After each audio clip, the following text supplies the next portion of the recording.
All right. So, how and when did you meet each other? I was going out with this girl named Everlyn King, and that was Nate's older sister. And when she broke up with me, I was still Nate's friend, because, that happens. And then, then I went out with this girl named Star, and her younger brother was Kyle. And when that kind of went under, Kyle was still my friend. So basically we met through our sisters and Tim's hoariness. No, I don't know any of Bobby's sisters. Tim's making him sound like a big shot. Yeah, he's like actually. I met Bobby at high school. Yeah, I met Tim freshman year of high school. Hung out at his house a lot. We started a band. I met Bobby through Tim. Bobby was writing tortilla songs in the hallway. And I actually met Tim my freshman year of high school as well. We've known each other for forever. Actually, probably like 9 years. Forever is Yeah, when like- high school. You don't know this, but we're 120 years old. That's forever. We've been trying for a long time. Yeah, basically school and our sisters. That's how we met. All right. So, have you guys always known you were musicians? No. Yeah. No. I'm going to say yes. Well, I picked up drums. Well, you and I picked up stuff right around the same time, Kyle. Like, yeah, but I'm also younger than you. Yeah, true. I picked up music after high school. I picked up music Nate came up during to me the end of my senior year. Nate's like, Tim, you can play drums. I could play drums. And I'm like, how about you play something else? And then we can play music together. And he's like, oh, okay, well, that works. The weirdest thing for me is I was always introduced to like rap music and stuff like that by my brother. And I always disliked music because I just didn't enjoy rap. But then my friend Alexander showed me Blink-182, Sum 41. I'm like, this is what I've been missing out on. So I just started playing guitar after that. It was pretty fun. Nothing against rap. It's just it was a taste at the time. Yeah. I actually love old school rap. I like Nelly. If you want to go and take a ride with me. When I was like 5 years old, I used to watch the Buddy Holly story every day.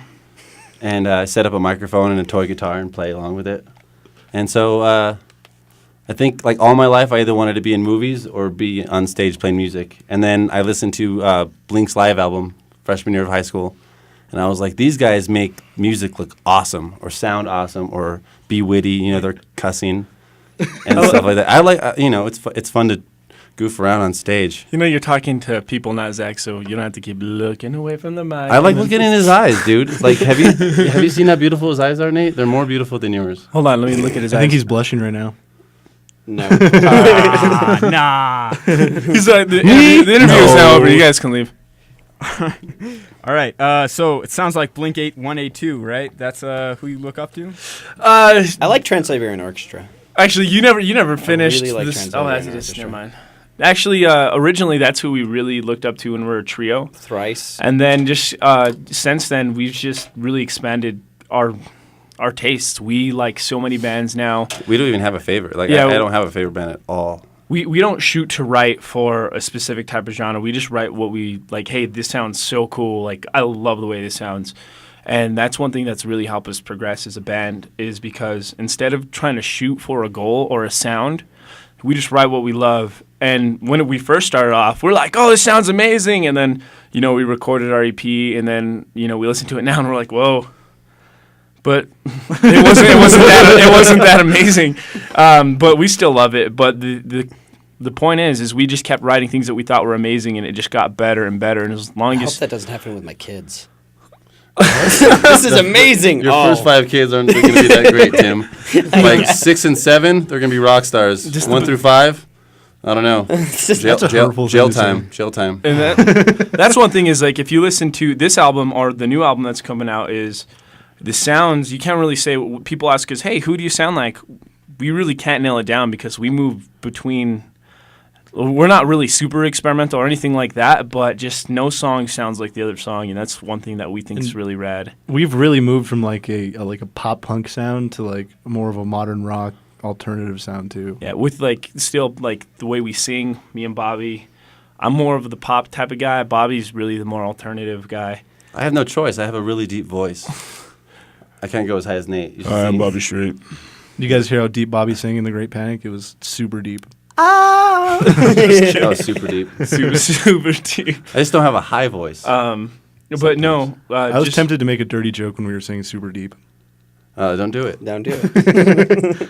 Kyle's getting ready to give you the full 3 inches. You got another question for us, Zach? Oh no! Don't let us do that, Zach. We're gonna start going. ranting. All right, we're gonna move on. All right, so have you guys found your niche yet in your music? Do you think? Or are you I don't still even know what a moving? niche is. You mean like our comfort zone? Like, are we comfortable with how we write? No, like your kind of your style yet. Have you found your chutzpah? Chutzpah. Honestly, I want him to keep coming up with words. Hang on a second. I'm sure you got some more for us. yeah. there, Give Zach. us some more synonyms, please. That's awesome. Some more synonyms. One more. I'm not answering the question. I'll answer the question. Babushka? No, I don't think we found our niche because every time we play, we hear a song, we just hear stuff. We're like, that is super cool, and we'll just continue to write things that we think are cool. We write what we like. So our niche, our style, we're not going to write. We don't want to limit ourselves by saying, hey, yeah, let's stick with this niche. This chutzpah. Well, also, there's three of us that each we never write together normally. Normally, one of us, Kyle, Nate, or I, will write a song and then we'll bring it to the band. And when we bring it to the band, the rest of us are bringing in our own styles again. So we're kind of changing what we wrote in the first place, but at the same time, putting it together really well. Like we feel is pretty well, anyways. And so I don't think we'll ever find our niche. Exactly. I don't think so, anyways. Yeah, I don't think so Our either. schnook. And also, one thing that I think that really helps us be different is, we have two lead singers. Me and Bobby both sing, and we both have totally two different styles. And then when we sing together, it's just a whole new beast of its own. I said beast because it sounds really strong. To the point, H&88 is ever evolving. I don't think we'll ever stay the same. Hopefully not, anyways.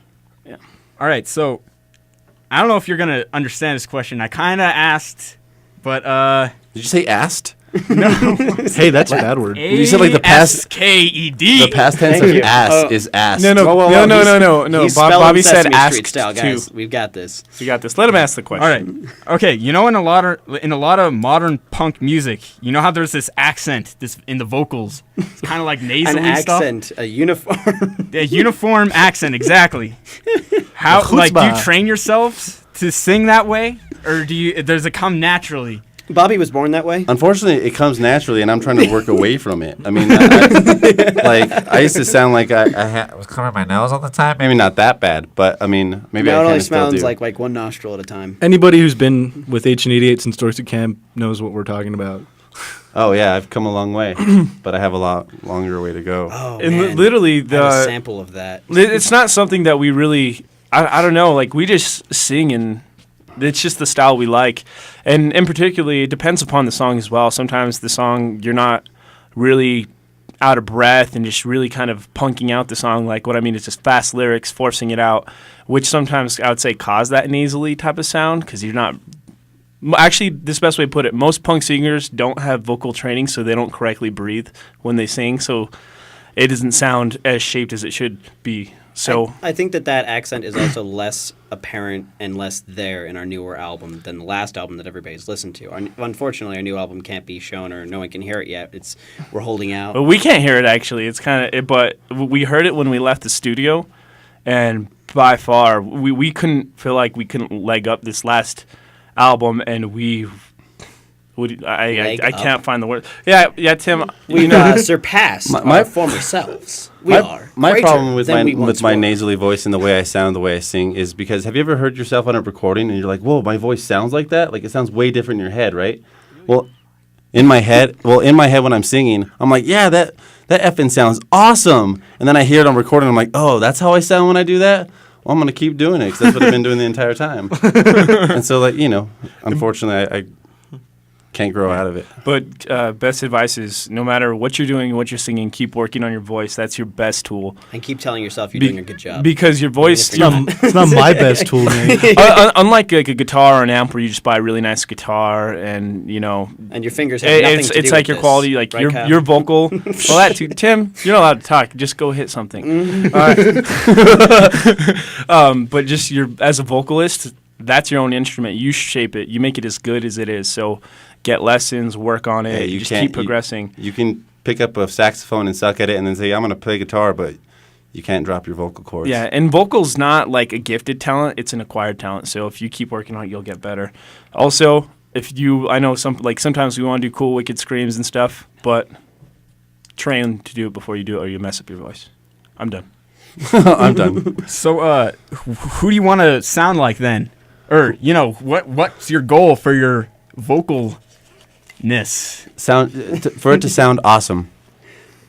I feel you. It's a good answer. We right definitely there. want to be unique. I mean, we don't want to sound like the other guys. I want to be able to do anything that I can with my voice, so I'm going to keep learning different styles, different capabilities, so when I write, I'd at least have the option. She's going to keep lurking. We'd be totally original.